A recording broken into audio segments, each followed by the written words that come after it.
All right. I have with me today of Dangerous History podcast fame, Professor CJ.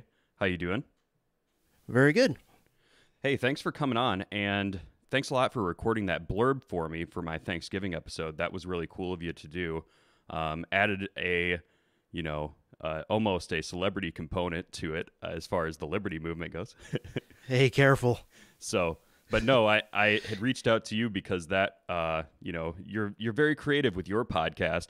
So I figured if I were to let you run with a concept that you would come up with something really interesting. So you did not disappoint. Hey, you're very welcome. Happy to chip in there, and I hope folks enjoyed my being thankful for the drone war. Absolutely. I think I'm going to maybe make a habit of doing this and probably plan it a little bit more ahead of time next year and maybe have it thrown together a little bit better than at the last minute. But yeah, but it's a cool idea. Yeah.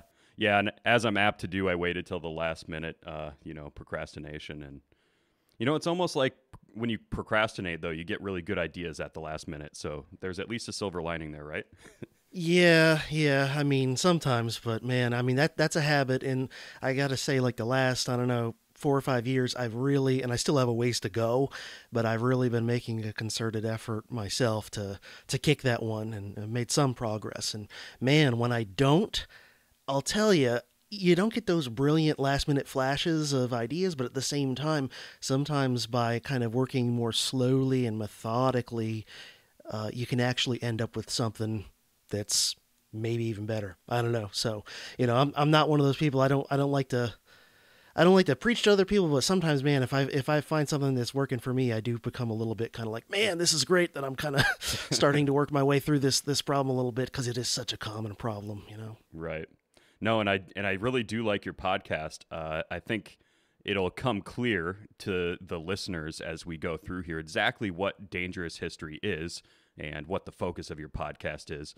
But perhaps just to start out here, maybe you could give the audience a little bit of a overview of yourself as far as where you're coming from in this political sense. I think it's pretty clear by now that you are someone in the liberty movement. So kind of where was your political persuasion before libertarianism?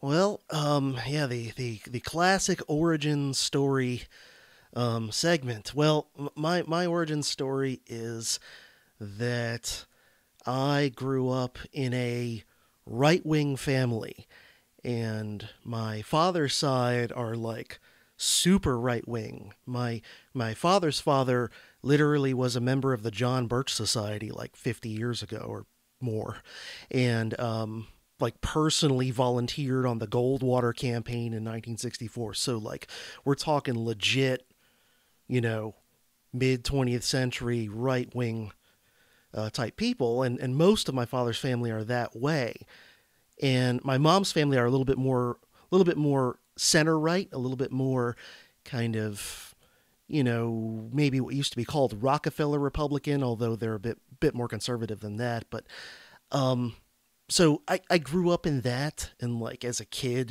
my dad would have Rush Limbaugh on the radio and that sort of thing, and so I got a lot of the dirt on the left and the progressives, and including some things I still think are valid criticisms today, but then you end up with a blind spot to all the things that are wrong with, at least that I think now and for most of my adult life, are wrong with the right-wing side of things.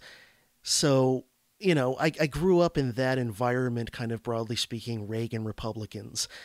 And then I don't know if it's a genetic thing or if it's just how my brain is wired up or whatever, but I'm just one of those people. I always have a hard time going along with the herd on things, and I always have a hard time not questioning things for, myself, what everyone else around me is saying and believing. And there were always just certain things that bugged me about the right wing, the kind of standard American right-wing Republican belief system. And two of them that I can remember from very early on as a kid, I really had a hard time with. One was the war on drugs. From very early on, somehow it didn't make sense to me. Both in terms of the double standard, where it's like, oh yeah, you can, slug down whiskey and no one will bother you as long as you don't get behind a wheel.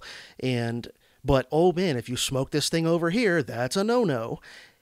And then combined with the hypocrisy and double standard, where some dangerous chemicals and substances are illegal and others are not, then it also just, I had this kind of instinctive, tacit, wasn't spelled out philosophically in my own head, but just sort of an instinctive idea of self-ownership, which is, hey, wait a minute. If I'm just like sitting, in my living room and I'm not getting plastered and getting behind the wheel and potentially endangering some random bystander, if I'm just sitting in a room by myself or with friends or whatever and not hurting anybody and I want to do whatever substance I want to do, who the hell is anybody else to threaten me, to drag me off, to prison just for deciding what to consume into my own body? So that always bugged me. America has accomplished so much in these last few years, whether it's been rebuilding our economy or serving the cause of freedom in the world. What we've been able to achieve has been done with your help, with us working together as a nation united. Now, we need your support again. Drugs are menacing our society. They're threatening our values and undercutting our institutions. They're killing our children. From the beginning of our administration, we've taken strong steps to do something about this horror. Tonight, I can report to you that we've made much progress. 37 federal agencies are working together in a vigorous national effort. And by next year, our spending for drug law enforcement will have more than tripled from its 1981 levels. We have increased seizures of illegal drugs. Shortages of marijuana are now being reported. Last year alone, over 10,000 drug criminals were convicted, and nearly $250 million of their assets were seized by the DEA, the Drug Enforcement Administration. And in the most important area, individual use, we see progress. In 4 years, the number of high school seniors using marijuana on a daily basis has dropped from 1 in 14 to 1 in 20. The U.S. military has cut the use of illegal drugs among its personnel by 67% since 1980. These are a measure of our commitment and emerging signs that we can defeat this enemy. But we still have much to do. Despite our best efforts, illegal cocaine is coming into our country at alarming levels, and 4 to 5 million people regularly use it. 500,000 Americans are hooked on heroin. 1 in 12 persons smokes marijuana regularly. Regular drug use is even higher among the age group 18 to 25, most likely just entering the workforce. Today, there's a new epidemic: smokable cocaine, otherwise known as crack. It is an explosively destructive and often lethal substance which is crushing its users. It is an uncontrolled fire. And drug abuse is not a so-called victimless crime. Everyone's safety is at stake when drugs and excessive alcohol are used by people on the highways or by those transporting our citizens or operating industrial equipment. Drug abuse costs you and your fellow Americans at least $60 billion a year. From the early days of our administration, Nancy has been intensely involved in the effort to fight drug abuse. I'm especially concerned about what drugs are doing to young mothers and their newborn children. Listen to this news account from a hospital in Florida of a child born to a mother with a cocaine habit. Nearby, a baby named Paul lies motionless in an incubator, feeding tubes riddling his tiny body. He needs a respirator to breathe and a daily spinal tap to relieve fluid buildup on his brain. Only 1 month old, he's already suffered 2 strokes. Now you can see why drug abuse concerns every one of us, all the American family.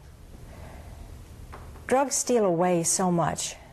They take and take until finally, every time a drug goes into a child, something else is forced out, like love and hope and trust and confidence.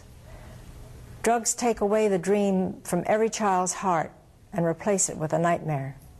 And it's time we in America stand up and replace those dreams. Each of us has to put our principles and consciences on the line, whether in social settings or in the workplace, to set forth solid standards and stick to them. There's no moral middle ground. Indifference is not an option. We want you to help us create an outspoken intolerance for drug use. For the sake of our children, I implore each of you to be unyielding and inflexible in your opposition to drugs.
And another thing that always bugged me about the standard right-wing American belief system is that from pretty early on, I wasn't buying religion. And so that then spilled over into I couldn't get on board with things like kind of the anti-gay part of standard American right-wingness. I couldn't get on board with a lot of the kind of right-wing nanny state, anti-vice sorts of things. I had a sort of similar thought on prostitution from early on as I did on drugs and gambling and all those sorts of things, where I was just like, wait a minute, if people are doing this voluntarily and no one is being unwillingly harmed against their will, it seems kind of ridiculous. It seems kind of ridiculous, like George Carlin said, that selling is legal and fucking is legal, but why isn't selling fucking legal? And, the same thing with gambling. Like, I think in a lot of cases, gambling is kind of dumb, although there's clearly people who are good at it and literally make a fortune off of it. But, for me, I think it's a bad idea. I don't gamble. But the idea that you would throw someone in prison for gambling, I can just remember as a kid being like, really? That's something that we need a law against. That's something we need to threaten people with prison against, is gambling voluntarily. So those two things from very early on kind of nudged me away from the standard American right-wing thing. And I was in some kind of, for lack of a better term, some kind of like mild conservatarian limbo state for many years. And, where I was basically like a conservative who wasn't too much of a social conservative and wasn't into all the right-wing evangelical stuff. And I didn't believe in the war on drugs. But I was basically a conservative-tarian, whatever, maybe like a Gary Johnson libertarian who's a little bit conservative.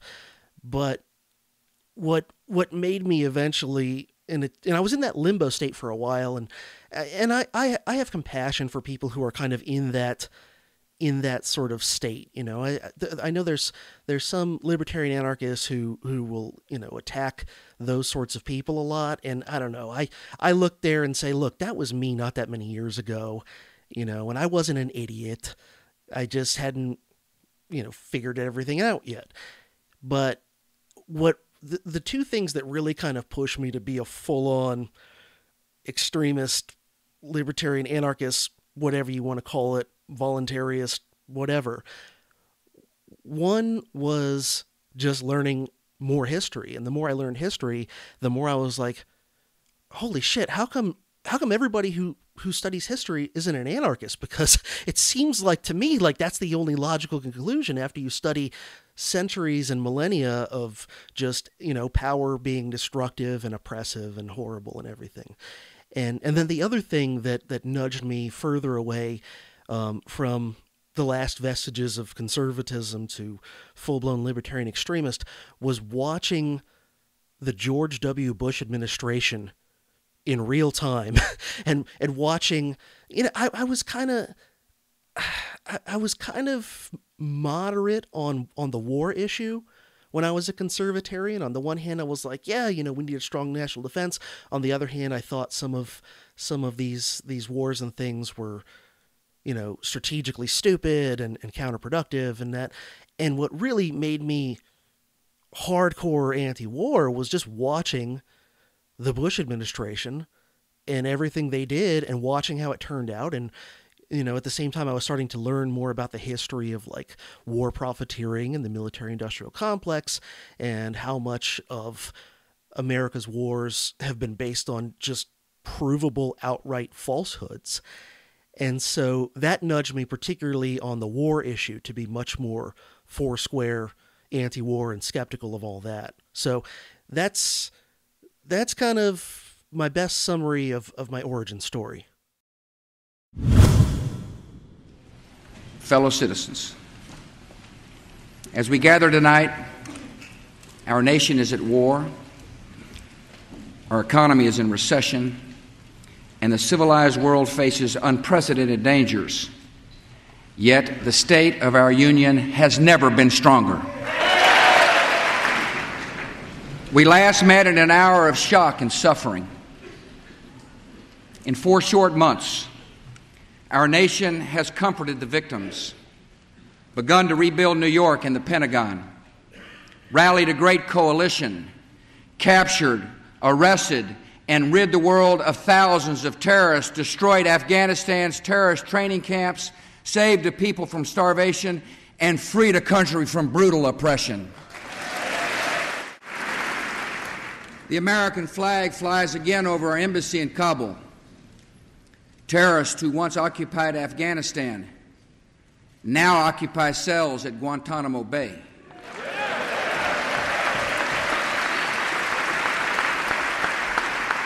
And terrorist leaders who urged followers to sacrifice their lives are running for their own.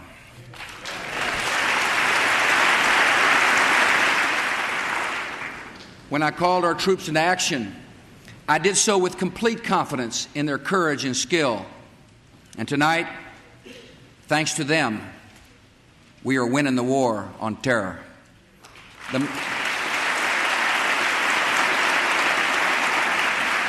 men and women of our armed forces have delivered a message now clear to every enemy of the United States, even 7,000 miles away, across oceans and continents, on mountaintops and in caves.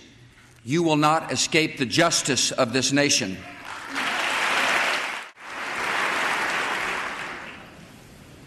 For many Americans, these 4 months have brought sorrow and pain that will never completely go away. Every day, a retired firefighter returns to ground zero to feel closer to his 2 sons who died there. At a memorial in New York, a little boy left his football with a note for his lost father.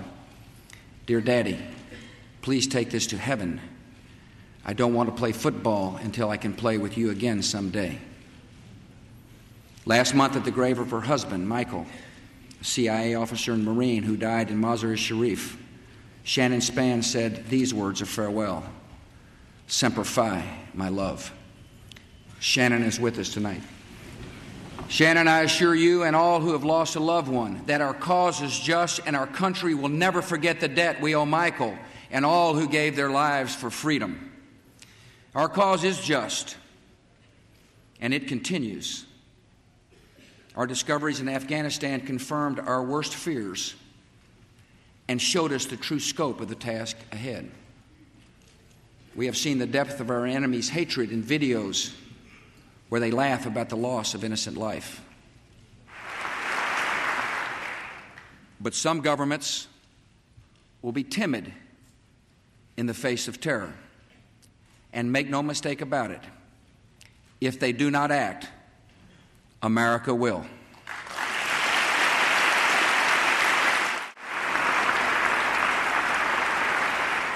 Our second goal is to prevent regimes that sponsor terror from threatening America or our friends and allies with weapons of mass destruction. Some of these regimes have been pretty quiet since September the 11th, but we know their true nature. North Korea is a regime arming with missiles and weapons of mass destruction while starving its citizens.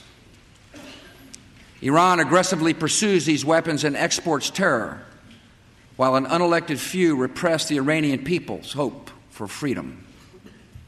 Iraq continues to flaunt its hostility toward America and to support terror. The Iraqi regime has plotted to develop anthrax and nerve gas and nuclear weapons for over a decade. This is a regime that has already used poison gas to murder thousands of its own citizens, leaving the bodies of mothers huddled over their dead children. This is a regime that agreed to international inspections, then kicked out the inspectors. This is a regime that has something to hide from the civilized world. States like these and their terrorist allies constitute an axis of evil, arming to threaten the peace of the world. By seeking weapons of mass destruction, these regimes pose a grave and growing danger. They could provide these arms to terrorists, giving them the means to match their hatred. They could attack our allies or attempt to blackmail the United States. In any of these cases, the price of indifference would be catastrophic. We will work closely with our coalition to deny terrorists and their state sponsors the materials, technology, and expertise to make and deliver weapons of mass destruction. We will develop and deploy effective missile defenses to protect America and our allies from sudden attack.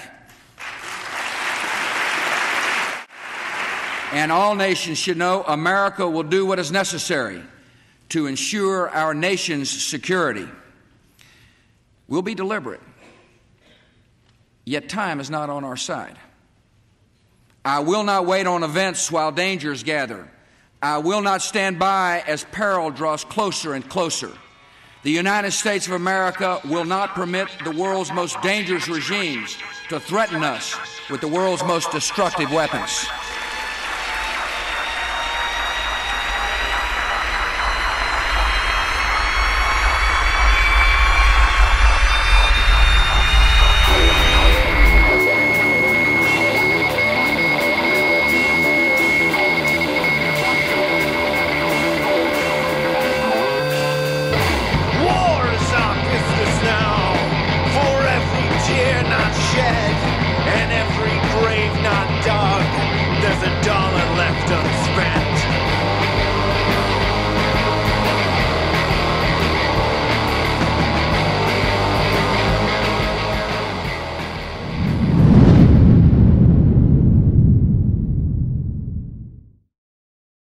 One thing that I was sort of thinking about when you were mentioning the things that you were skeptical of on the right, which were the drug war and prostitution, two examples that I was thinking about immediately. And those are more, when we think of right-wing doctrine, I guess I always have this sort of romantic vision of what conservatism is, because I want to have, being who I am as a libertarian, I see that there's like a conservative component to American libertarianism, right? So I kind of want to defend it in some kind of subconscious way.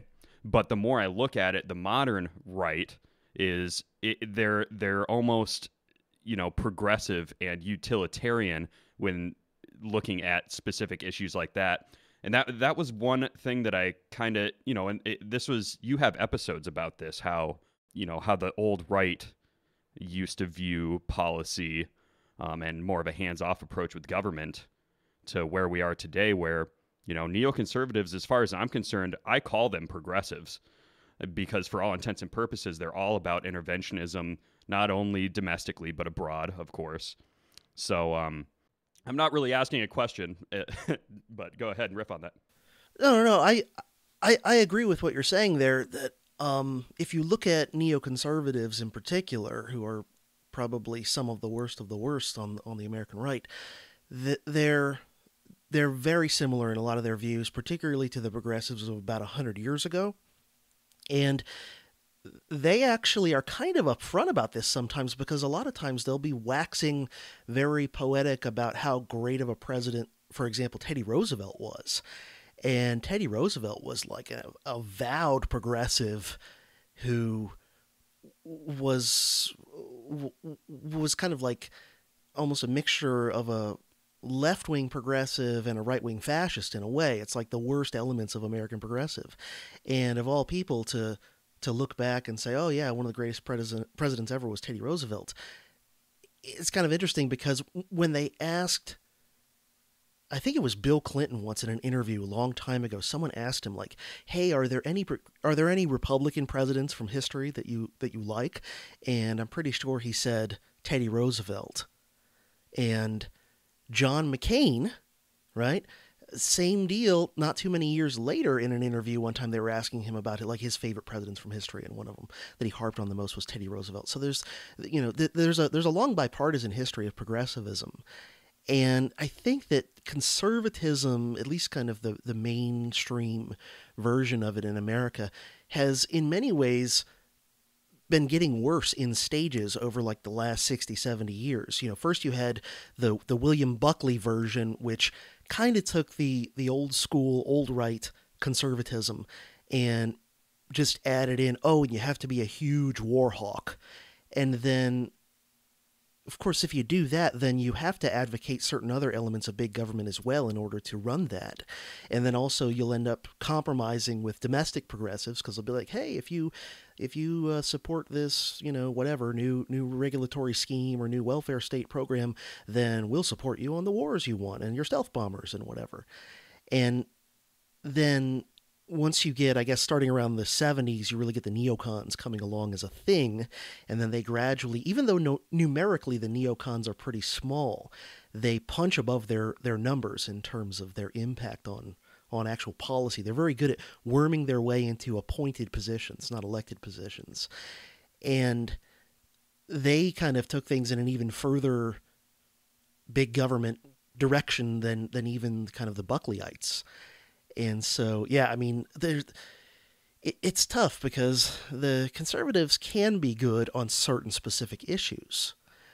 But I don't know, one thing that I always think about, that some people out there do, and some people seem to be not at all thinking about this, is sort of like ranking the importance of issues. And so to me, like the big ones, when I'm looking at what bothers me the most, I don't rank them all equally. To me, there's a hierarchy. There's sort of a triage, and it's like up at the very top is war, and then still up there, but a little bit below that are things like the war on drugs, the kind of police state, surveillance, all these sorts of things. And yeah, am I ultimately at the end of the day against the program to give subsidies for school lunches or whatever? Like, yeah, I guess, but I don't see that as a priority when at the same time you've got a government just rampaging around the world, slaughtering people and causing all these problems and instability and constantly dancing towards World War III these days, it seems like. I mean, yeah, I guess I'm against the school lunch program at the end of the day, but come on, I'm willing to like let that one slide for now if we can maybe make some progress against war and the police state and surveillance and some of the really big corporate welfare type stuff. I'm really glad you brought that up, because this is something that I talk about a lot. And sort of my one-liner that I always give is, if you're against mass murder for whatever reason, I can probably find a coalition with you. People on the libertarian end of the spectrum know who paleoconservatives are. When you get in more centrist or agorist kind of communities, they're really against the whole paleo thing because they're more conservative. there are a lot of things about the whole paleoconservative thing that I don't like. But I mean, when you put things in perspective, they're not they're not neocons, so kind of makes me a little bit more comfortable to at least be like okay with them as sort of on the fringes of the same movement that I'm in. Yeah. I mean, when I look at kind of a typical mainstream present day conservative, it's like, yeah, they want a slightly lower income tax rate, and that's nice, but then they also want to start like 5 new wars tomorrow. So these things are kind of incompatible. The thing about conservatives now is they talk about tax cuts, and they're speaking to people that don't know any better, because they're not talking about government cuts. They're not talking about spending cuts. So what they're doing up there when they're talking about tax cuts is just, to use Michael Shermer's word, that's virtue signaling in some way. It's amounts to no effective change. What tax plan is going through right now, it seems like it's just shuffling money around, and it's going to be a wash from what I can see. And I'm not an expert on what's going on. It seems like the Senate tax plan changes every day, but bottom line is it doesn't amount to any sort of actual reduction in government, which seems to be their paper tiger that they get to sort of tear at. Yeah. They really, I mean, I feel like the basic mainstream conservatism of the current era is in many ways like a really dumbed down version of what it was 40, 50 years ago, where at least for all of its flaws, they kind of understood that government spending is the real problem and in a way the real tax. And yeah, they, 50 years ago, they were already becoming war hawks on everything, but at least they kind of had somewhat of a sophisticated understanding of fiscal policy, whereas it seems like ever since Reagan, and I think it's just so that they can keep saying nice things about Reagan, whom they worship as this sort of demigod, where it's like the only thing Reagan actually got through of the platform he ran on in 1980 was some income tax cuts. He didn't do a damn thing to balance the budget. He ran the deficit up to new records, and he didn't do anything to put America back on some sort of gold standard or pseudo gold standard. I mean, none of the fiscal conservative things he ran on actually got done other than some marginal tax rate cuts. And so it's like the conservative movement, just that kind of became their one line religion of fiscal policy, is just tax cuts.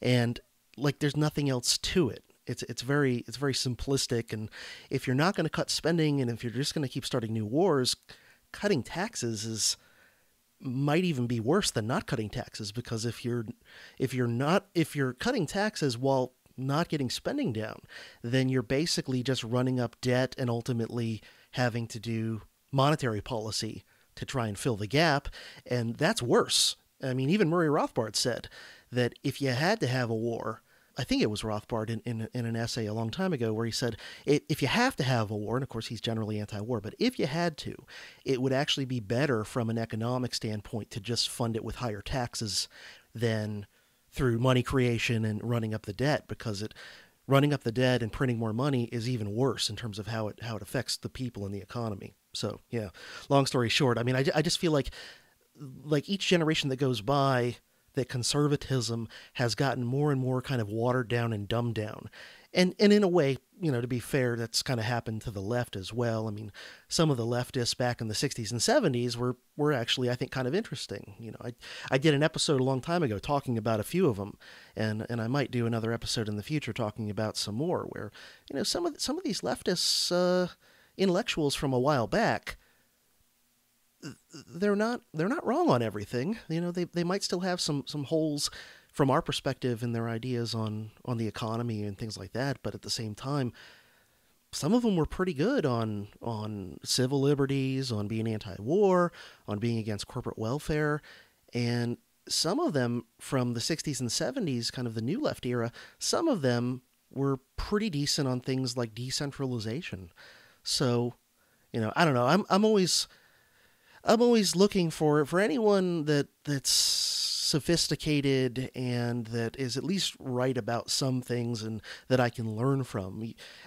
I don't feel like I have to agree with somebody 100% on every last thing in order to read their stuff and learn from it and to appreciate it for what it is. Yeah, and I've gotten that from the way that you present ideas and the content that you create on your podcast. Is I almost get this vibe that you're more of a panarchist, if we're going to use some specific anarchist adjectives or hyphenations. Yeah, I think just in terms of my temperament, my personality, I tend to be more interested in common ground where possible, and that and at least potentially it opens the door to maybe persuading people in some cases to agree with me more on other things. So, finding common ground maybe with someone who's like a committed anti-war person, but who, maybe believes in some economic ideas that I don't subscribe to.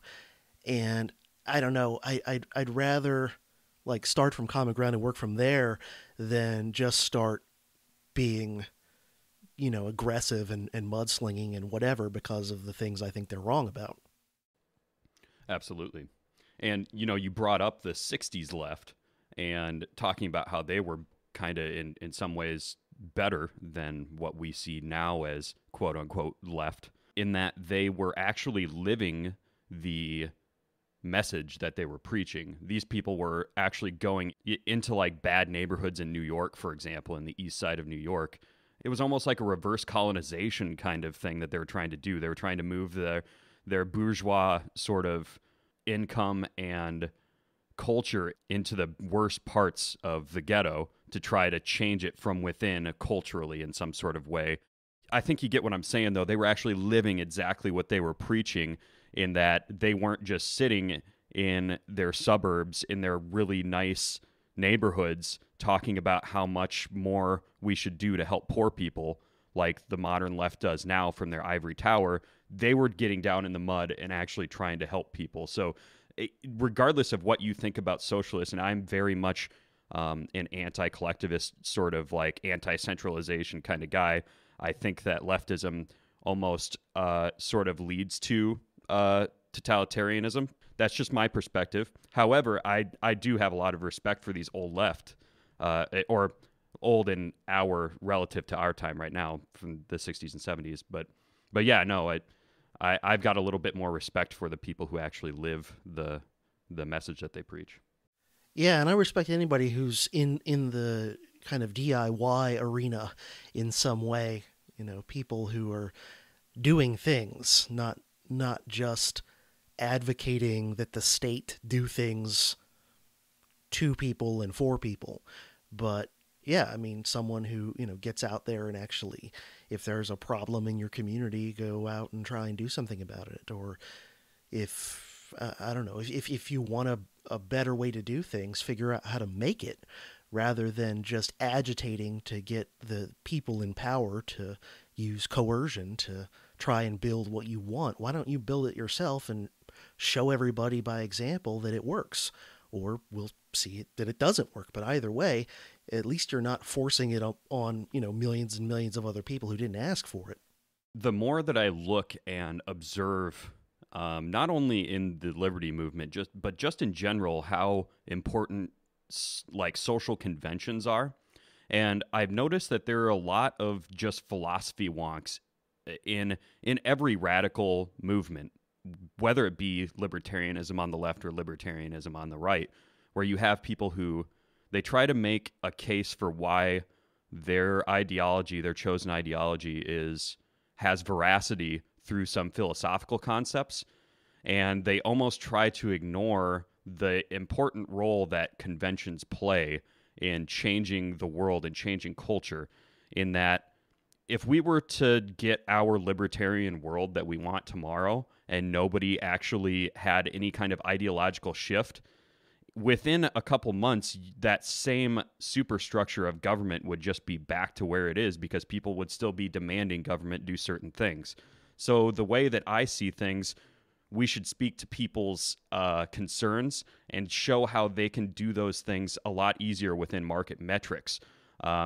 So the way that I have always heard it described, and I think Tom Woods sort of inspired this notion in me, but the fact that when we look for solutions to be taken care of by government, we're effectively destroying any creativity for that to be solved in a voluntary manner.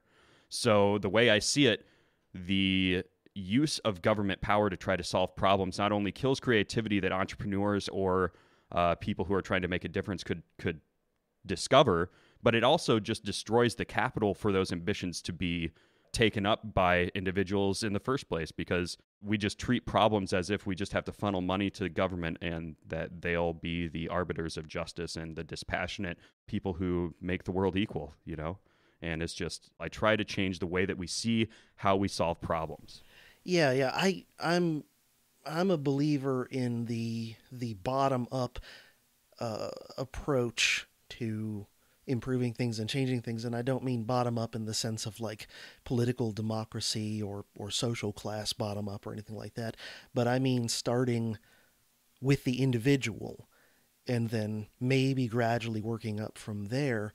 But ultimately, to me, it's got to be methodological individualism. And I think of things like there's that famous essay, I'm blanking on who wrote it. It was one of like the old school American individualist anarchists. I don't think it was Spooner, but it was like a guy from kind of that crowd. Maybe it was Benjamin Tucker. It's the essay. I can't remember if this is the title of it or just the famous line of it, but it's One Improved Unit, where he basically says, look, the best thing, the most powerful thing you can do for society is to present it with one improved unit, meaning get your own individual situation in order first before you start prescribing these gigantic macro solutions to these huge social problems. First, get yourself in order, then get your immediate, household and extended family in the best way you can. Then kind of work on your local proximity kind of community. And only if you've actually straightened out all those things and got all those things as best as they can be plausibly, do you start ever bringing up these gigantic, large-scale solutions. And I have to say, it's one of the things I really like about Jordan Peterson, who, of course, I don't agree with on everything, but I find him to be a challenging thinker, and he does make me think about a lot of things in different ways, so I appreciate that. And one of the things where I'm totally in agreement with him is he's got that same idea where, I don't know if you've ever seen on YouTube or heard on his podcast, he's got the thing that's almost become kind of an internet meme now, where he says, hey, start by cleaning up your room. And he means it literally, and he's like, yeah, that's advice I need, by the way. My room's a disaster. but the overall message, I mean, even though I'm not at the moment a great example of it, I totally get it. And I think he's right that part of what's wrong with the situation right now, where you've got all these like 19-year-old social justice warriors who think they know everything about the world and its problems and think the solutions to those problems are simple and you just need to, force them through and everything will be fine. The problem is that they don't understand this. They don't understand that before you start talking about how to fix an economy or fix a political system, if those things are even possible, it's like your own personal life is a disaster. You're a wreck. You're not particularly successful or a particularly inspiring person. Your personal life is a disaster. I mean, all these sorts of things. It's like, fix those things and maybe someone might give a crap what you think about the overall society or economy or whatever. This is a process of soul searching. What are you oriented towards? And the answer could easily be nothing. Well, this is why I produced the Future Authoring Program. You got to be oriented towards something, because otherwise you're disoriented. You just spin around in circles and then you suffer. And so do people around you. It's not a good solution. Orient yourself towards something. You have to figure out what it is. What will work for you? What goal would justify the suffering of your life? Start trying to piece that together. You're going to get better at it. But it's a personal process. And you should use your education to inform that. So you need a personal place to stand, because otherwise you're going to be handed a place to stand on a plate. And it may be one that makes you a puppet of someone else's goals. So I would say, what are the processes? Well, I think what I've recommended to people is clean up your room. That's a good start. Organize your local landscape. Schedule your time. Start taking control of yourself. See if you can stop saying things you know to be lies. That's not the same as telling the truth. You don't get to do that to begin with because you're not good enough at it to even attempt it in some sense. But everyone can stop saying things they know to be falsehoods. They can use their own damn definition of falsehood. Right, but in your definition, importantly, I think, in your definition, falsehood includes the higher level moral truth. Yes, it's living wrong. You can say something that is literally true, but of course, like you said earlier, it's a black truth in the sense that at a moral level, you're saying something to cause a social effect that is actually negative. I could say, stop saying things that violate your conscience instead of stop saying things you know to be untrue, because we run into the truth problem. But I would say, stop, here's another idea. Stop saying and doing things that make you feel weak. Just all you have to do is pay attention to that. Some things you do will make you feel disintegrated. It's a physiological sensation. Disintegrated and weak. It's something that Carl Rogers commented on. Some things improve your integrity and some things disintegrate you. Now, the things that disintegrate you, you often do to impress other people, or because you're taking a shortcut, or you're escaping what you know to be your moral obligation. And your moral obligation stems naturally from your aims. Like once you have aims, you have moral obligations. They come together because the moral obligation is what you need to do in order to obtain the aim. So, and if you don't have an aim, well then you're aimless, so that's not a solution. So along with the aims come the moral obligations. Then when you violate the moral obligations, you'll have a sense of that violation. It's like, well, you have to stop doing that. Or that's something you could do. You don't have to. You don't have to do any of this. But I would say that's where people should start. You start small. It's not small. You think it's small. It's not small. I had a girl come up to me last night at the end of my talk, and this happens all the time. She said, I started cleaning up my room last year, and it completely changed my life. She said, your room is an externalization of your mind. And that's right. That's exactly true. To the degree that you're in your room, the room is you. Now, that isn't how people think, but that's okay. It doesn't matter if they think that way. That's how it is. So straighten up what you can straighten up and quit saying things that make you feel weak. And then you'll know what to do next. That's a message that needs to be put out there more, is this idea of starting from yourself, who you control more than you'll ever control anybody ever, and then gradually building out from there. And so, yeah, I mean, that's just, I'm taken with that, and I'm kind of turned off lately with even kind of the idea of a movement per se. And increasingly, I'm looking at what I'm doing. It's just, look, I'm trying to put out information so that maybe people will learn stuff. And, hey, maybe I'll even make it, hopefully, interesting and entertaining enough that people will enjoy consuming it for its own sake.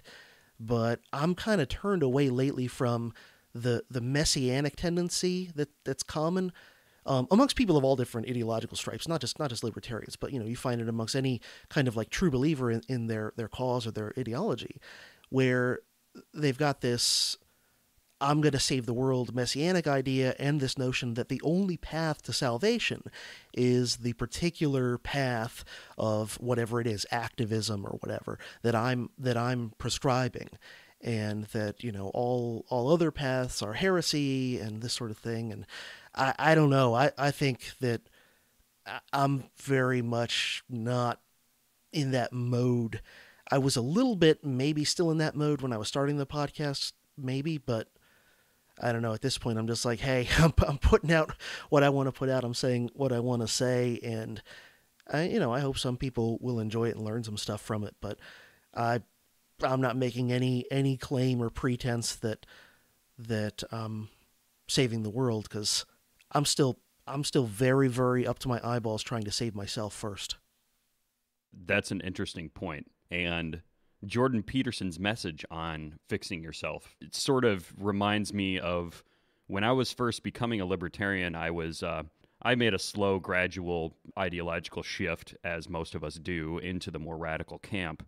At first, I was more of an Ayn Rand sort of objectivist perspective, and the huge lesson that I gleaned from Ayn Rand was to fix yourself before you try to fix anybody else. And even more than that, that if more people adopted this idea of being responsible for your own self-interest and your own life, that we would have a lot less problems in the world. Now, I find myself getting into this own internal conflict that I have with trying to convince other people of these libertarian ideas. I mean, I can't tell you how many hours I've wasted just trying to convince people of what I think are very simple ethics online. I mean, net neutrality recently is a really great example where it's like I'm pushing a boulder up a hill, because if I'm against net neutrality, then I'm probably the worst person that could ever exist, you know? Not to mention it's cleverly named, because how could you be against a neutral net? Yeah, it's like the Patriot Act and the Affordable Care Act. Yeah, and I'm just skeptical of it from all sides. I'm skeptical of ISPs. I'm skeptical of the large consumers of bandwidth that are pushing for this net neutrality kind of thing. And it just bugs me that other people are so entrenched in their ideology and the media that they consume that they won't even take nuance to these issues. So I find myself like trying to be a crusader of truth out there, and I think I just waste my own energy. And this is one area that I have to meditate on and just like get through my head, that I can't change these people's mind. All I can do is perhaps put together the good argument. And one thing that I forget, I think, when I'm out there on the internet talking to people, is that I should be framing the argument for people watching more than I am trying to convince the person that I'm arguing with. I think that's a really good lesson that you're trying to impart here, which is that you can only do so much. And I think you're doing the best thing that you possibly could, which is creating content.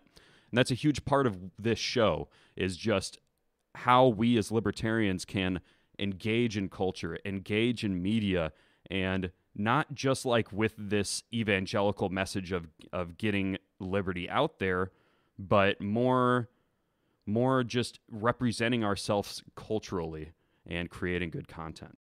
Yeah, plus you'll always attract more people by being a successful, happy sort of a person who is clearly, happy and satisfied with kind of how their life is going. I mean, nobody wants to sign up for a movement or an ideology where all of its members are a bunch of psychological wrecks who are seemingly miserable and unhappy and, just not, I mean, it's the same thing.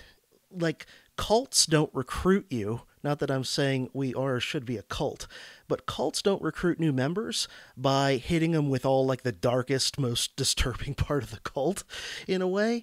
And again, maybe it's a faulty analogy, because hopefully we're not concealing like dark, esoteric ideas that will eventually drop on people once they're in the movement and have, hefted over 50 grand to the cult leader or anything. I mean, I'm completely against all that sort of stuff anyway.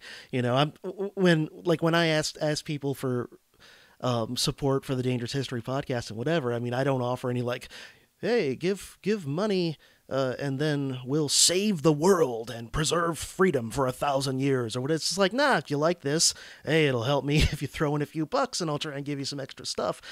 But I always try to avoid that kind of like messianic sort of stuff. But anyway, that the idea that you can basically, by being a very unlikable person, let's say, and that somehow people that either you're talking to directly or that are just witnessing a conversation you're having with someone else, that they're going to overlook that, a person seems to be miserable and a psychological wreck and say, yeah, but their philosophical ideas are logically consistent.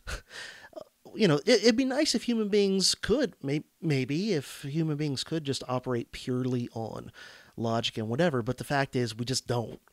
And there is something to the person who seems to be, happy and at least doing their version of what success is. Now, I'm not saying that we all have to have the same version of what makes us feel successful and feel happy and whatever, because, some people it might be having a ton of money, some people it might be just doing what they want to do and getting by. But it does come through whenever you meet somebody who's happy with who they are and what they're doing. It really does come through, and doesn't guarantee that everyone that you come into contact with will automatically adopt all of your ideas, but at the very least they'll be more receptive to what makes this person tick. Harkening back to what we were talking about, if you can't have yourself in order, then no one's going to really take you seriously. So hey, we've been dancing around talking about your podcast, Dangerous History. I think one good example just off the top of my head that we were talking about earlier would be, you were talking about Reagan tax cuts. Now, when people usually, especially progressives on the left, they talk about how everything that's wrong with America goes back to Reagan cutting taxes during his administration, when really the changes that we're going through from a spending and tax perspective was from Jimmy Carter, if I remember right. So there's just one good example of what dangerous history could be. Now, did I sum that up correctly? Well, I don't think Carter had any, as far as I can recall, I don't think he had any big tax cuts. What he did do was he did more in terms of deregulation than Reagan did. Yeah, that's the place where you could argue that Carter was more, free market and fiscally conservative than Reagan. I'm pretty sure that there weren't any big tax cuts under Carter. But yeah, he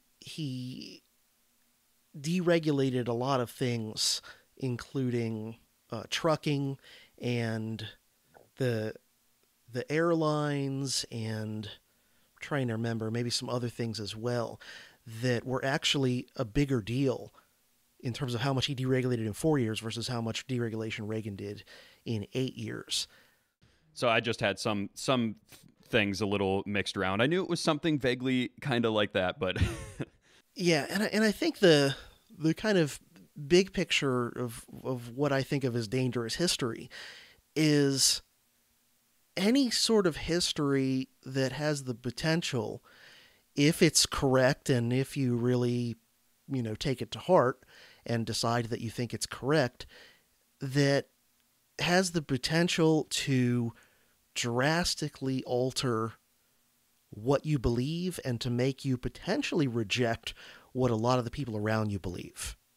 So anything that is a potential threat to one's pre-existing beliefs, especially if they're the beliefs that you didn't really come to, as most people's beliefs are, beliefs that you didn't really come to through deep research and thought and really kind of thinking your way through these things, but beliefs that are just, you sort of absorb from the society around you, and you absorb from your parents, and you absorb from your teachers and your friends and everything, which is how most people get most of their beliefs.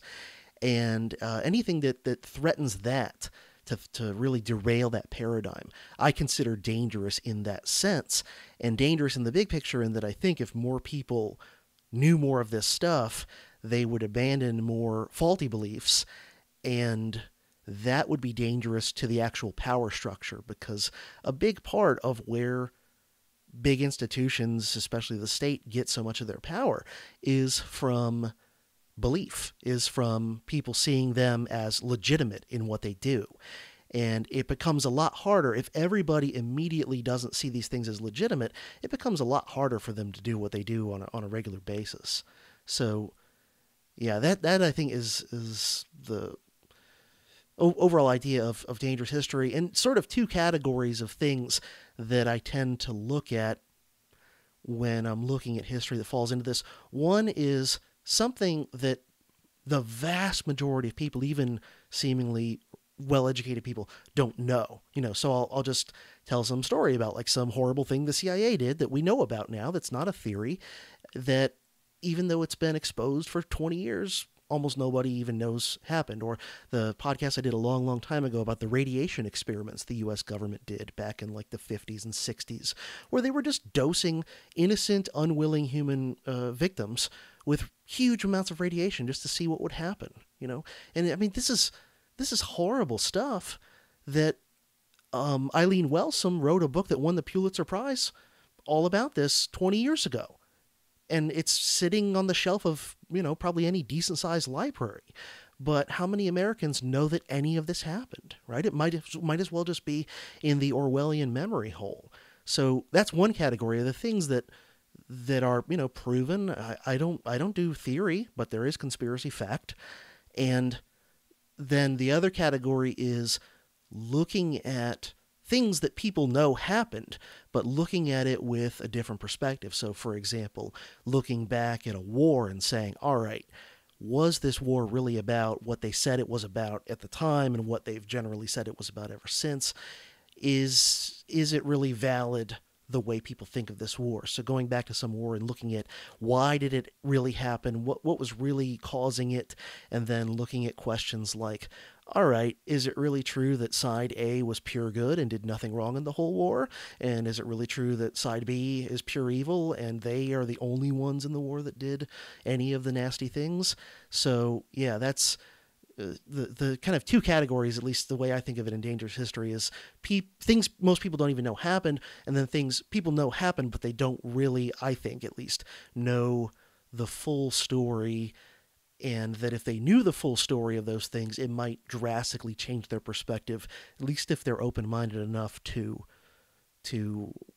take those facts into account. I mean, some people, there is such a thing as dogmatism and the backfire effect and just sort of, no, I'm not listening when someone presents you with valid information that contradicts your belief.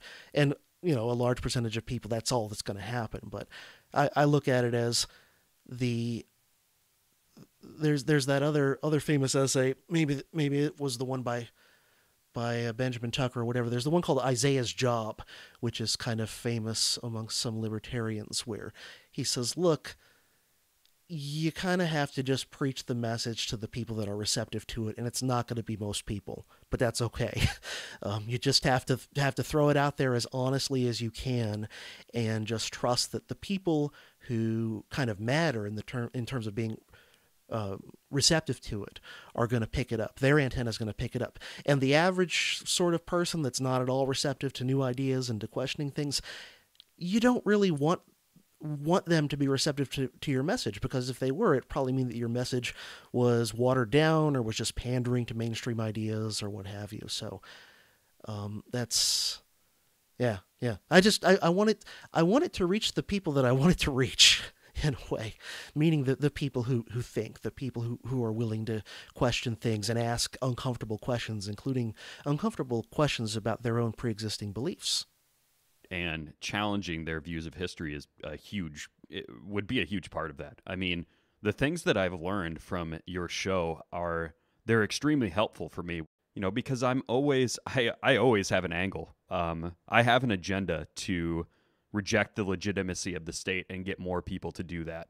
One of the ways that I do that is by doing just this, by showing these events in history where the state was the aggressor or the cause of a problem to begin with. I think one of the big things that I can think of off the top of my head that I've really benefited from the Dangerous History podcast was your story on the sugar barons in Florida where they drain the Everglades. I mean, I had no idea about this, and I would assume that most Floridans don't have an idea about this, right? No, almost nobody, including the people that live down in Dade, Broward, and Palm Beach County, where they were the most directly affected by the whole thing, both by the draining of the Everglades and by the creation of the so-called Sugar Bowl. I mean, I don't even know if one person in 100 in South Florida really comprehends the whole story of that, even if they've lived there their whole life.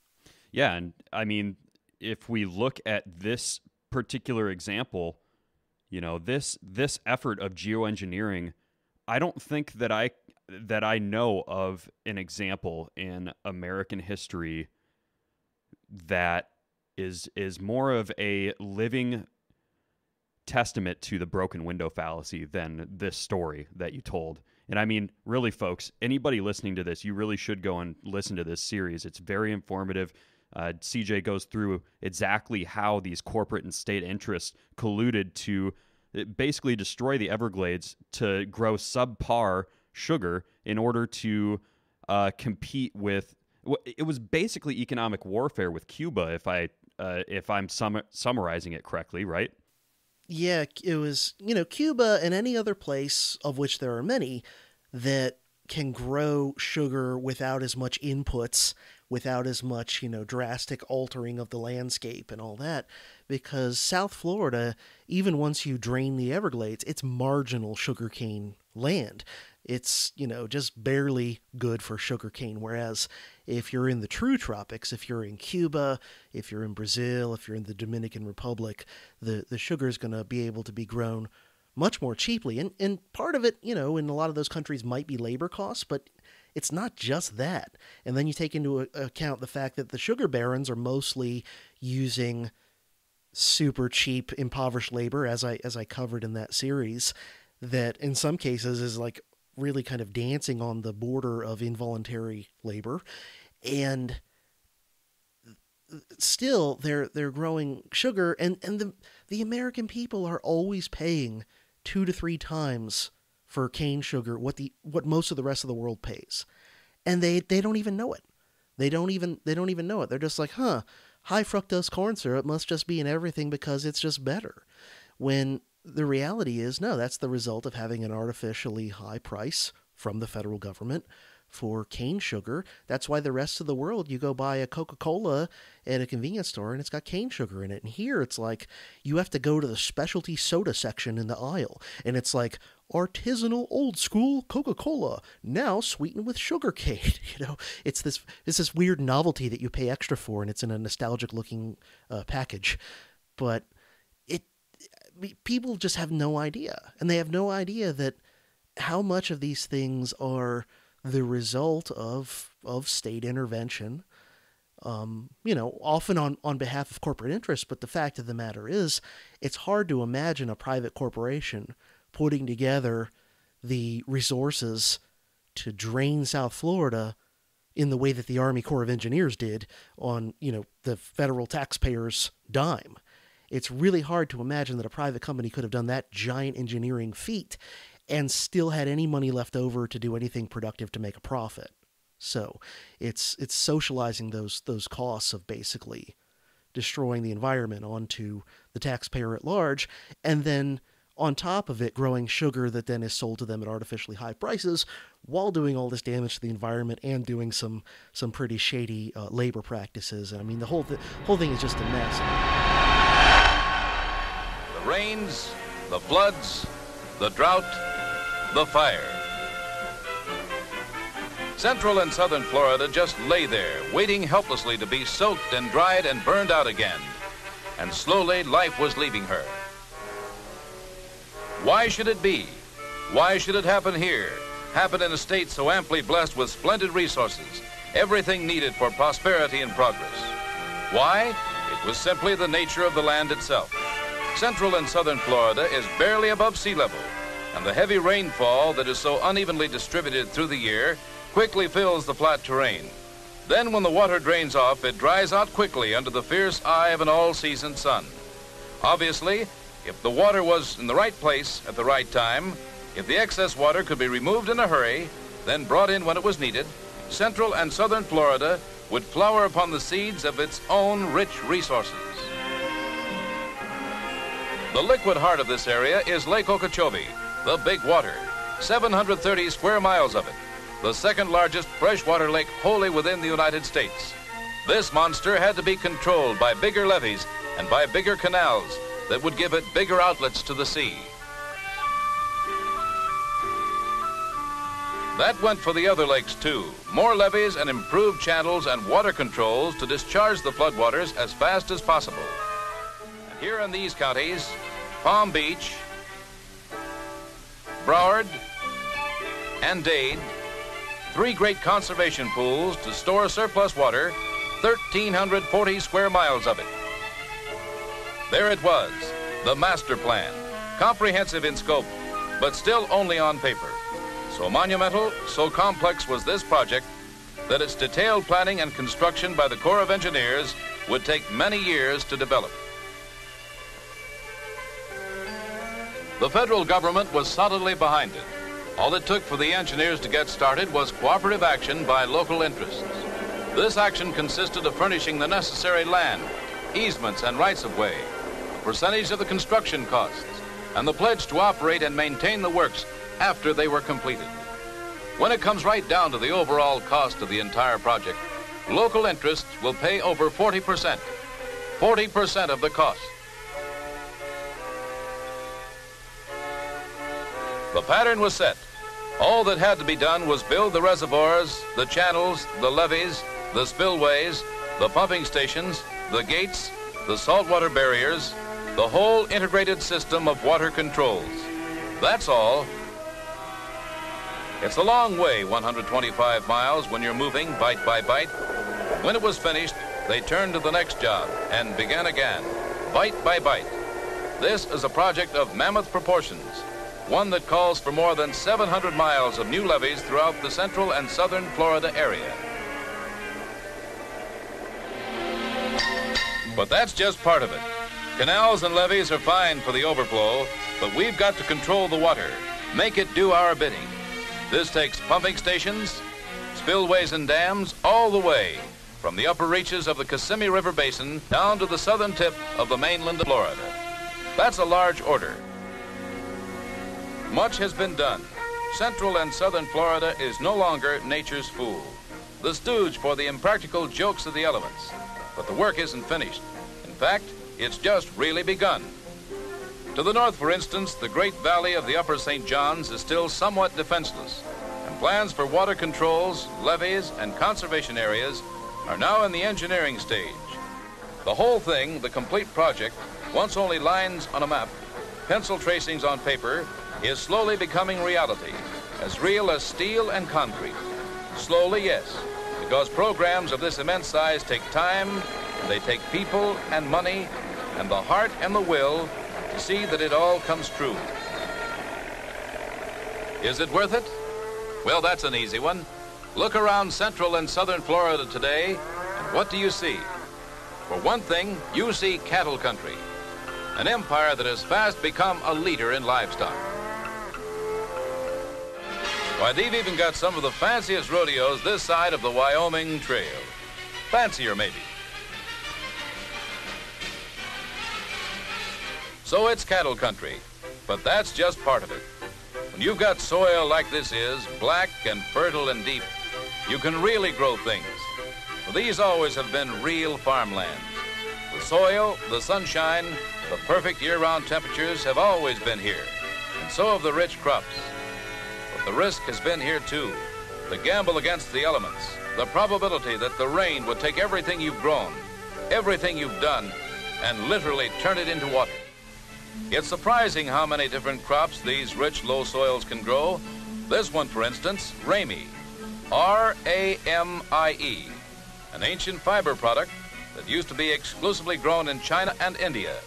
Famous for its long-wearing qualities, Ramie is used not only for cloth, but also for the manufacture of rope and cordage.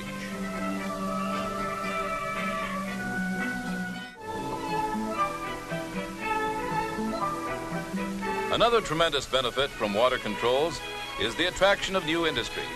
Before, you couldn't expect manufacturers to select sites that were apt to be flooded or where they might not get water when they needed it. Now they've come, and how they've come, bringing with them thousands of jobs and millions of dollars of additional income.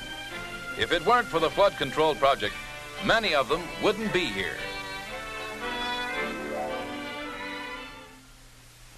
As in all projects of this kind, the Army engineers have a method of figuring the advantages. It's called a benefit-to-cost ratio, a term for the comparison of benefits to costs, benefits that can be expected to occur to the people and to their land. Latest reports to Congress show that in the Central and Southern Florida project, there is now a benefit-to-cost ratio of 4 to 1. For every dollar being spent, $4 are coming back. That's a 400% return guaranteed by documented facts. And as any businessman knows, you can't do much better than that.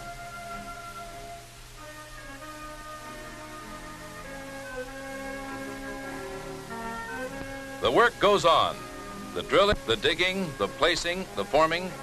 It goes on with the sure and complete knowledge that every dollar, every man-hour of labor will be repaid several times over. There's a long way to go yet. The major part of the entire plan for central and southern Florida is yet to be done. But the very economics, the long-range benefits that have already come from what has been done are stark testimony to the need for such progress. Flood control must proceed as fast as humanly possible so that everyone, not only in this particular 15 square miles of land, but everyone everywhere can share in the rich results of man's mastery of the elements. Then it shall be that water, once the fierce, uncompromising enemy of this long, wide, low-lying land, will become its greatest ally. The rains may come, but there will be no fear in them. They are the waters of Florida's unfolding destiny, the bright promise of Florida's glowing future.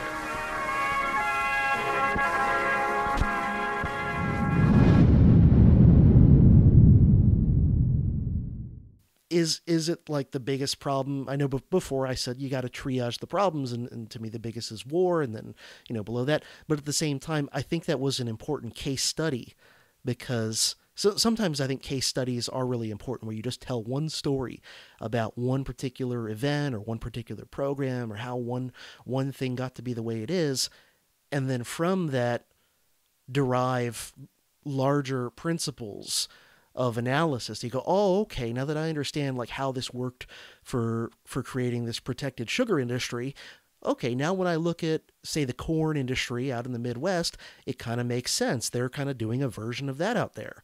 And you look at other industries that are protected and highly regulated and what have you, and you see the same patterns. And so I think case studies, a lot of times, that whole idea that by telling a specific story, it often illustrates the larger principles better than if you just explained the principles really well.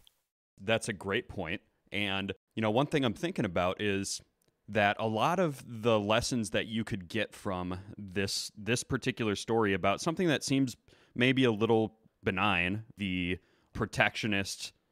market protectionist sort of policy of the sugar baron project, you could think about how you said yourself, basically it's pretty hard to imagine a private enterprise being able to pull off that kind of project just from sheer property rights perspectives and, the easements that states can provide.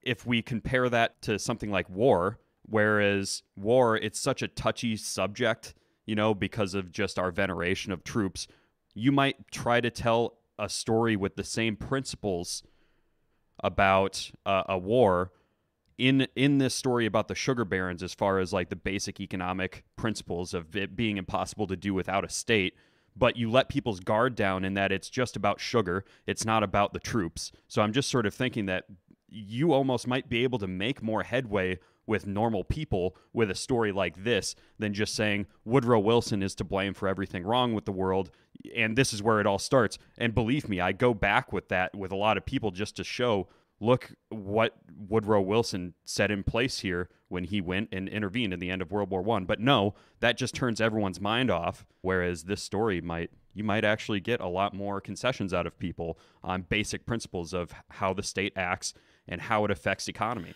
Yeah, and that's an interesting point. And I found it as well that it's that kind of indirect approach where you go over one thing that's not going to tug on someone's emotions immediately in order to illustrate a principle, and then you kind of pull back the curtain and go, oh, you see how this applies over here to this thing that you get really worked up about. But one place where, I don't know, maybe there's more work for me to do in is sometimes I think it's also helpful if you, even in the case of war, cover a war by some other government, right? So, don't cover America's counterinsurgency wars. Cover the French in Algeria, right? And you know, to an American audience, they're not really going to have an emotional stake in that. And especially if they're right-wingers, they don't like the Algerians because they're Muslim, but they also hate the French too, right? So there you go. And you could kind of walk them through the history of the French counterinsurgency there and make these points that maybe, because like you said, then they'd have their guard down because it's not Team America that they've been raised to pledge to every morning and whatever. And so they go, oh, it's damn French, you know, they probably did do something stupid and evil, you know? And so then maybe, at least to the ones who are more open-minded and more intelligent, after absorbing the story of something like Algeria, they go, oh, okay, I see. Maybe now I'll look at things like Afghanistan in a different light. And I say this because this is part of, this is sort of like a detail of my origin story that I left out at the beginning, which was when I was in graduate school, I was studying a variety of I took classes in a variety of different history topics, but my biggest one that I did the most work on was the British Empire. And aside from at literally the exact same time watching the Bush administration's disastrous policies in real time during those same years, I was learning all this stuff about the British Empire. And that also was part of me becoming more adamantly anti-war and anti-imperial in regard to the present-day United States, because I didn't have an emotional attachment to the British Empire. I thought it was interesting as a topic, and that's why I wanted to look into it, because I was like, this seems really interesting and important, and no one really talks about the British Empire, but it was kind of a recent thing and really important in forming the modern world. I want to look into it.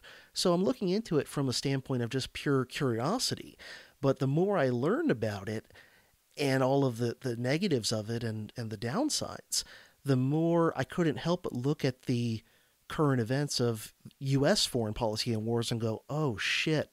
You know?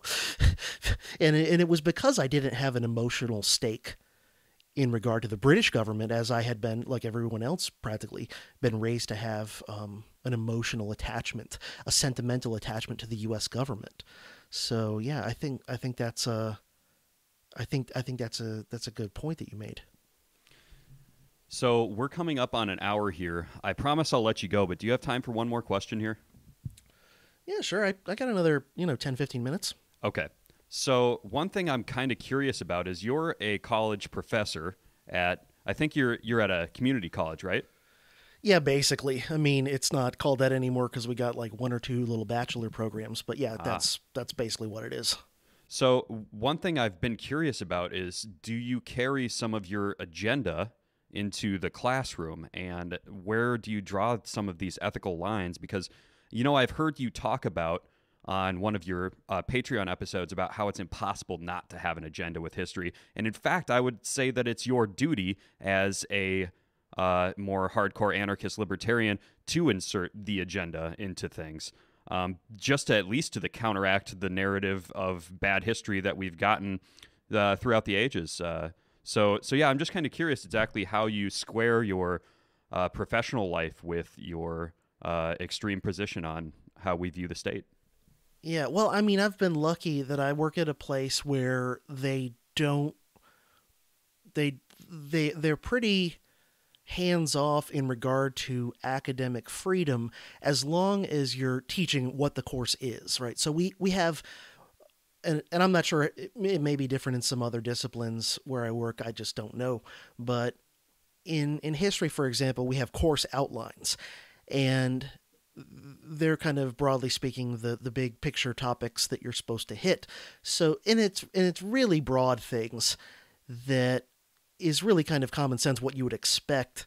So, for example, if I'm teaching U.S. History 2, which starts after the end of Reconstruction in the 1870s, it's like, okay, covering the kind of Gilded Age era, cover the Spanish-American War, cover World War I, cover, it's very broad, and there's not a whole lot of specificity of like, oh, you have to, the way you would have in K through 12, right? So I think in public school K through 12, there's a lot more micromanaging the curricula, where it's like you have to hit this specific point on this thing, and they don't give the teachers much leeway to kind of run their own direction with it. So I've been lucky in that I've I'm at a place where, at least since I've been there, they're pretty good on academic freedom as long as you're teaching what you're supposed to teach. So if I'm teaching U.S. History 2 and I come in every day and start talking about colonial Guatemala, I'm not doing my job. I probably would get some sort of reprimand for that. But as long as I'm within the overall course outline, it's fine. And I've actually, every few years, I have an observation where my immediate superior in administration comes and watches me teach a class in addition to some other stuff. And I actually, one of my observations a few years back, my dean at the time came and watched me teach a class, and the class I was teaching was a discussion of War is a Racket by Smedley Butler. So, pretty radical, Not what most college students are being exposed to in U.S. History 2. And not only did nothing negative happen to me for bringing such unorthodox and radical ideas into my class, but I got a glowing review, and my dean said nothing but nice things. And I have no idea what her personal beliefs are on these sorts of issues. Really, I've never talked to her about it, but I got a good review because it was a good class, and the students were into it, and I even had a couple veterans in that class who were chiming in with personal stories about the sort of stuff Smedley Butler talks about that they'd personally witnessed during their time overseas. And so, I can't not bring it into the class, these sorts of things, and I tell my students flat out that one of my focuses in the classes I teach is I want it to be as different as possible from any other history course they've had before, in terms of I'm bringing in perspectives and stories and facts and things that most likely most of them have never been exposed to before. And I tell them, and I really mean this sincerely, I tell them it's not my intention or priority or anything like that to try and push you one way or the other into what to believe or what not to believe, or what, belief system or group or whatever to identify with or not to. And I tell them, of course, I throw in, it's not my intention to influence who you do or don't vote for, and I really mean that. And I even throw in there, after I say that, I say, or even to try and nudge you whether or not to vote, I personally don't vote. I always tell them that, and you could hear a pin drop when I say that I personally don't vote. They're like, that's the most, heresy thing anyone could possibly say, right? And it's stimulated some interesting conversations over the years, by the way. But I really mean that. And what I tell them is, and I'm not being dishonest. I'm not trying to smoke and mirrors anybody and sneak an ideology into their brain. I think that's kind of not only morally problematic, I think it's probably pragmatically not very effective. But I tell them, look, my goal in here is I'm trying to present you with information and perspectives on things that A, you've probably never been exposed to before, but B, I think are potentially very important things that you might want to know. And what you do from this class onward with the information I'm going to share with you, what you do with that, I have no control over that, nor do I want any control over that. What I want is to simply at least expose you to some things that might be pretty important, and then it's up to you where you go from there. What you decide you ultimately believe, what you decide you ultimately are in favor of or against, what, if anything, you're going to decide to vote.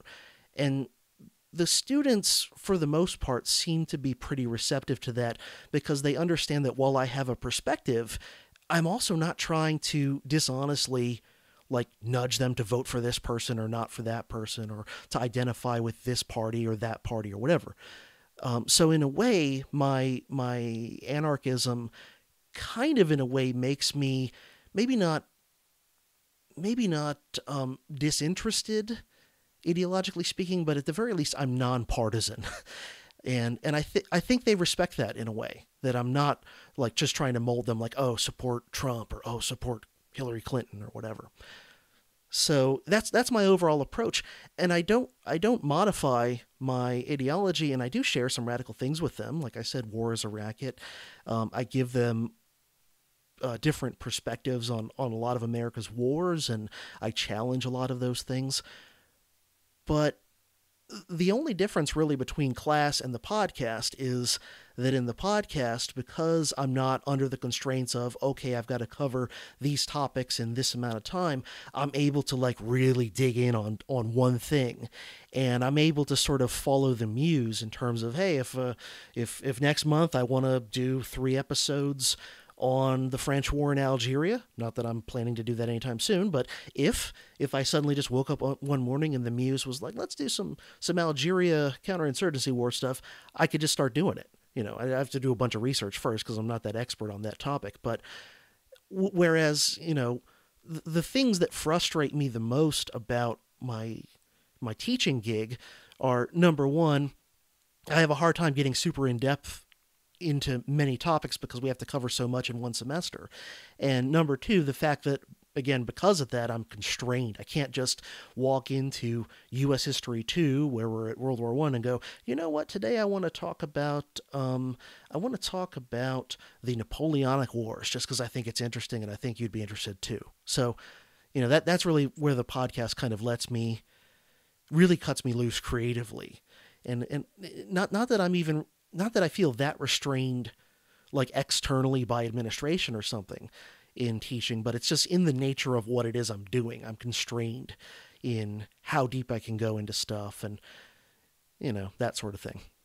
Absolutely. That makes sense. All right, CJ. Well, I had a lot of fun talking to you. This interview exceeded my expectations, and we covered a lot of things. There were a lot of notes that I didn't get to. Hopefully sometime in the future, maybe we can have a more focused episode and we can talk about some sort of specific theme. Whereas this episode, we kind of went roughshod and we just got to know each other and chat about a lot of things in a lot of different areas. So where can people find your show and sort of find wherever you're at on the web? Well, the main hub is just type in dangeroushistorypodcast.com, and that'll take you to my basic homepage. And my podcast is available pretty much wherever, however you want to consume podcasts. And then, I've got a Facebook group for supporting listeners of the show. And I've got just a Facebook page, a public Facebook page for the show, so you can like me on Facebook. And I'm on Twitter too. It's Dangerous History CJ on Twitter. Awesome. Thanks again for coming on and taking the time to chat with me, CJ. Hey, my pleasure. It was fun. Thank you for listening. Please subscribe on your way out and find us on Facebook at facebook.com/subversionwebcast.